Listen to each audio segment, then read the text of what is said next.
This is Can't Get Right MMA, and since you read the title, you know that I'm going to be going over Ian Gary versus Bilal Muhammad. And let's get into the summary of this video, because I'm going to be going over the post-fight narratives and the lies people are spreading about this fight, man. And I'm going to go over the fight breakdown, and I'm going to talk about Ian versus Islam. He obviously deserves a shot because it is a no-brainer. It's a no-brainer, man. He's a #1 contender. He just beat the former champion. So people are wanting Michael Morales to get the title shot, and that's kind of understandable considering he got a round 1 KO over Sean Brady. Very exciting fight. But he's the #2 contender. Ian Gary's the #1 contender. And the guy Ian Gary just schooled for 3 rounds also TKO'd Sean Brady. So, you get what I'm saying? Like, I'm going to get into these BS narratives what I'm talking about where people are literally just being delusional and lying to themselves like Ian Gary is not the #1 contender and he doesn't deserve a title shot somehow. But yeah, let me actually get into the narratives right now. Alright, so in Ian Gary's post-fight interview with ESPN, he was talking about he's a #1 contender. He deserves to obviously get the shot. And Islam Makhachev has a duty as the champion coming up to the division. He has a duty as a champion to defend that belt against the best in the world. Now, who is the best in the world? It is Ian Gary because he's the #1 contender. Obviously, Islam's the best in the world because he's the champion. But you get what I'm talking about. You got to defend the belt. You're the best in the world. You have to defend it against the best in the world. #1 contender, you know? People in the comments are just being delusional saying Ian was so convincing. He's so be unconsciously a vacuum cleaner. And another person said, this man must have been a salesman at one point. Another person said, McGregor should hire this guy to sell Proper 12. They're acting like this is like a far stretch. Like, bro, I must be taking crazy pills because did Ian Gary not just beat the former champion? Did he not just beat the #1 contender to become the #1 contender? Like, I don't get, these guys just must not follow the sport. But let's get into another BS narrative. Wait, hold on. Actually, no, let me not even skip past that. He is the #1 contender. Like, he's a #1 contender for a reason as well. And he also beat Carlos Prates, who's beat a former champion as well. So I don't get some people, just because you don't like Ian Gary doesn't mean he doesn't deserve the title shot. You know what I'm saying? I don't really like Ian Gary's personality that much, but I do like that he's a real fighter. I said in many videos before that I like Ian Gary because he's a real fighter and he respects the MMA game. You know what I'm saying? There's a lot of people in this welterweight division that I need to beat and dominate for. I want to do this GSP style. I want to go through the division, dominate the division, beat every flash in the pan, beat every next #1 contender in the world, and dominate this division. When I knock out Bilal Muhammad, my next fight's for a world title fight, and I'll give you a promise right now. When I win that belt, you know the name that's coming out of my mouth, and his name is Shavkat Rakhmonov. Yeah. For sure. Thanks. I'm going to beat Bilal this weekend. I'm going to knock him out, cement myself as the #1 contender. I'm then going to fight Islam Makhachev, wherever that man wants to fight me. If he wants to fight me in Dagestan and Russia, I'll see him there, right? I'm going to win that belt. I then have to go back and get what I need, which is that win of Shavkat back. So I will fight Shavkat. If he wants to do it in Kazakhstan, I'll do it in Kazakhstan.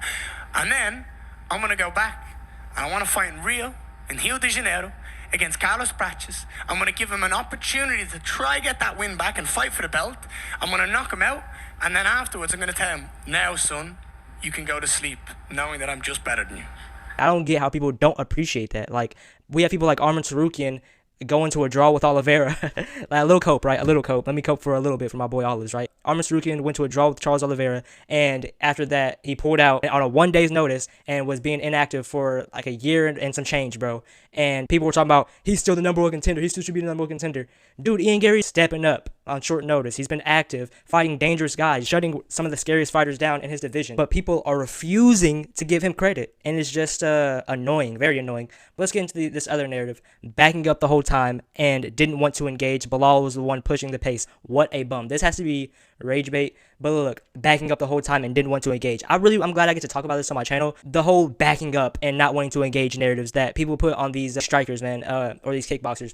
It's stupid, man. It really is stupid. So was Alex Pereira just backing up and not wanting to engage against Sean Strickland?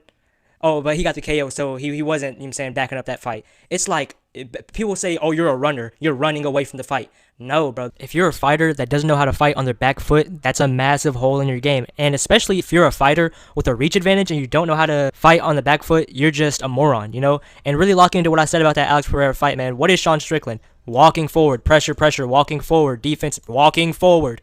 So what did Alex Pereira do? He just out-teched him, set him up with a body jab, being on his bike, body jab, being on his bike, left hook. You know what I'm saying? Like, fadeaway left hook. It's just clean. Like, it's literally just technique, bro.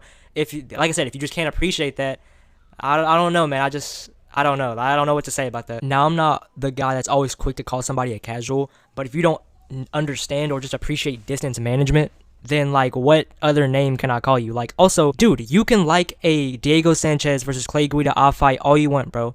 And like there's nothing wrong with that. And like if even if you like that way much more than someone knowing how to be on their bike and be like fight on their back foot. If you want two people just ramming into each other, you can literally like that all you want. I'm not gonna call you a casual for liking those type of fights. But trying to diss somebody saying they're running and not engaging just because they're fighting on their back foot, you just don't like MMA. Like he just out teched him. Like that's literally just textbook. I have the longer reach. I'm longer. I know I can outstrike him.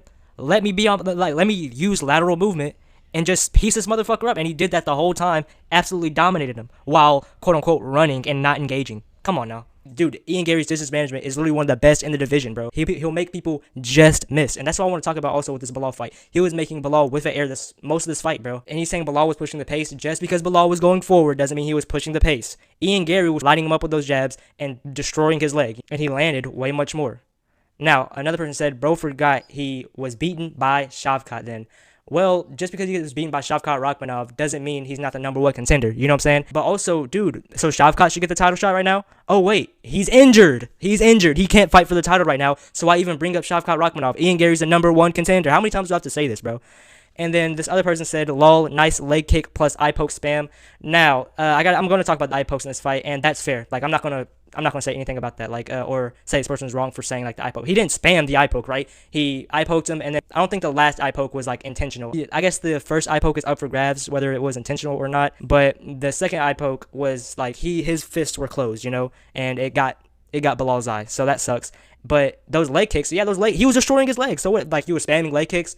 He was spamming a strike and landing the strike. Like, what the fuck are you, like, trying to discredit the win for? Yeah, you know what I'm saying? It kind of has an asterisk on it because of the eye pokes, but, I mean, fouls happens in fights, you know what I'm saying? A lot of fouls happen in fights, and it's just like, I mean, that's what it is. Ian Gary still won the fight and put an absolute clinic on him, and Bilal was still able to fight, you know what I'm saying? Y'all may say I'm being a hypocrite because, like, the whole time Masvidal situation, but all eye pokes are built different, and Bilal was still able to fight, and I think fouls do change fights, right? Getting hit in the nuts, getting eye poked, those do change fights, right? And who knows how this fight would have gone if those eye pokes wouldn't have happened. But me personally, I think Ian would have just schooled him like he was been doing the whole fight. You know what I'm saying? And it wasn't just this guy bringing up like the leg kicks, like the oblique kicks and stuff like that. And I think people are like people are kind of dissing on that because it's seen as a dirty move in MMA. But I agree with John Jones's and his coaches or former coaches' take on the oblique kicks and side kicks to the knee, that like the opponent that you're facing is trying to give you brain damage, permanent brain damage, and you giving them a limp for the rest of their life. It's kind of an even trade-off. You know what I'm saying? People think of it as like a dirty move because like, oh, you can get a lifelong injury and stuff like that, or a career-ending injury. But oh, yo, shout out Modestas Bukowskis, bro, because he got that injury from that Khalil Roundtree fight, really fucked up his knee. He was out of the UFC. Went back to his other promotion, came back to the UFC, and got that crazy win over Paul Craig. Those elbows, goddamn. And let's see, this person said, as usual, nobody's more impressed with Ian Gary than Ian Gary. I mean, but that's the thing, bro. People love to shit on fighters that are confident about their ability, their skill set, and where they're at, and that's just going to be the name of the game. So I'm not going to harp on this too much. That's just the name of the game, bro. People love to discredit fighters, and also they hate whenever a fighter is confident. So just a typical bot, you know? Let's say this other comment. He said, dude acting like he finished Bilal, 2 eye pokes, and no points taken away is the only reason he won. Now, this is the only thing I'm going to say about this comment, because that's fair. That is super fair to talk about the eye pokes. That's super fair to, you know what I'm saying? And also, there's points should be taken away. There needs to be a rule change, and there was supposedly a meeting with the UFC that they're going to implement the points taken away and, like, actually start cracking down on fouls, which they really should. You know, and that's something I am pissed off about, that they didn't get a point taken away, right? But that isn't the only reason he won, right? It's not the only reason he won, you know, in my opinion. Like I said, it changes fights, but I don't think that's the only reason he won. That's literally just hope. And this person said, I'd like to see Jack Della Maddalena versus Ian Gary. Why? Why would you want to see that? Tell me why would you want to see that? Ian Gary just beat Bilal Muhammad. He's the number 1 contender, and he deserves a title shot. He already done great work in the division. Like, dog, I'm going to be a broken record in this part because people are just dumb, I guess, or just don't follow the sport. And this person said, you ran and poked Bilal's eyes. You're like Nova Online of UFC fighters. No idea what that last line was about. I don't know what Nova Online is, but like I said earlier, man, whole running narratives are people who aren't fans of the sport. I mean, I get if people are like just genuinely not trying to engage, but just running away. But like still, that I guess, like, but who really does that? Who does that for an extended period of time? By just like running away. No, just because he has great footwork and great lateral movement doesn't mean, oh, like, how can you discredit that, dude? How can you discredit that? Because he made Bilal miss, he made Bilal hit air, and his movement was too much for Bilal. That just means he doesn't deserve a title shot. He was winning the fight, but with his footwork and with him running, so it means he doesn't deserve a title shot. It's just dumb. It's just dumb. People are dumb. That's what it is. MMA fans aren't really fans of MMA, you know. But let's see this last comment right here.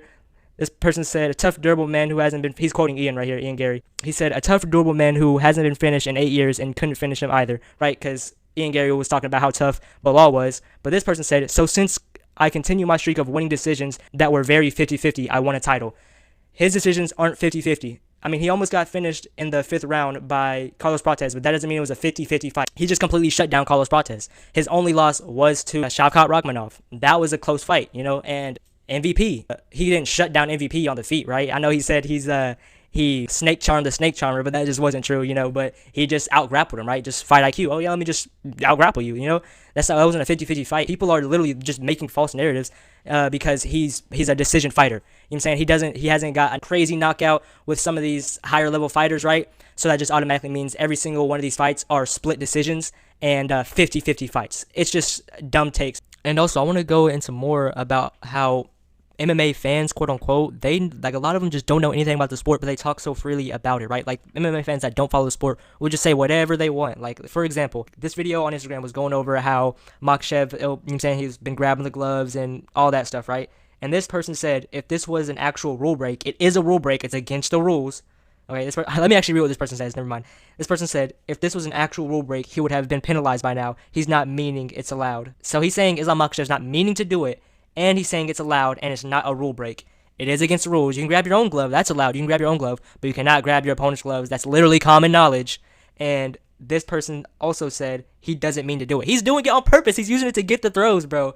I swear, bro. And then he said, are his opponents also retarded because they don't seem to be calling him out for it? It's because they don't want to stop the fight over a glove grab. Dustin Poirier called him out for it, like, in the middle of the fight. Like, come on, bro. But he didn't say, bro, look, like, sometimes people will, like, they won't stop the fight, but they'll tell the ref they're grabbing the gloves, you know? But I swear, man, people just don't know what they're talking about. And also, I remember one time seeing Islam Makhachev and Khamzat Chimaev. They were meeting up with each other. They dabbed each other up. And some people in the comments were like, they know they have business together and stuff like that. But it's like, dude, Khamzat Chimaev was a middleweight.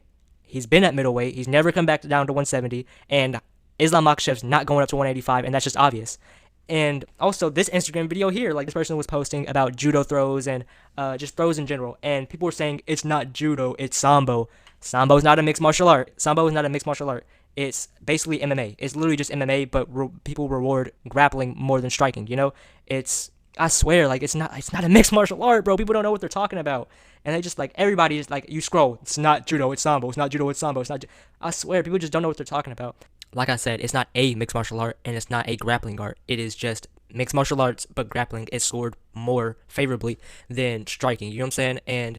And with that being said, they're not training sambo or practicing sambo or even just practicing wrestling. They're practicing grappling, judo, jiu-jitsu, and wrestling. They put it all together, and they do it from the day they were born. It's not just some grand, great mixed martial art that nobody knows. Also, I want to talk about the Ilia Topuria Islam Makhachev fight. You know what I'm saying? If people talk about this, it's not them not knowing what they're talking about. It's just kind of wishful thinking, right? But I can't blame you because that fight's fucking sick, you know? But I just don't think it will happen because why log up these two divisions? You know, it won't happen in our timeline, you know? Why log up two divisions for a catch weight bout? Because I don't think Ilya's going up to 170, and obviously Makhachev's not training himself all the way back to 155. If that fight ever does happen, it's happening at catch weight, but like I said, not in this timeline. Yo, this is after I recorded the video, but deadass, another thing what I'm talking about when people just don't know what they're talking about when it comes to MMA, but they talk so freely like they just know everything, and it's like when people were talking about, oh, Makhachev is ducking Ilia Topuria, as if Makhachev wasn't already, like, planning moving up to welterweight, you know? He was already planning to move to welterweight, but Bilal Muhammad was a champion. Bilal Muhammad got beat, JDM won against Bilal Muhammad, and here comes Islam moving up. That was already planned, you know? And then Ilia Topuria came up and proved himself at lightweight, you know what I'm saying? People just yap. I mean, I've been yapping for X amount of time, but you know, bro. They yap about some things, they just, without thinking about it.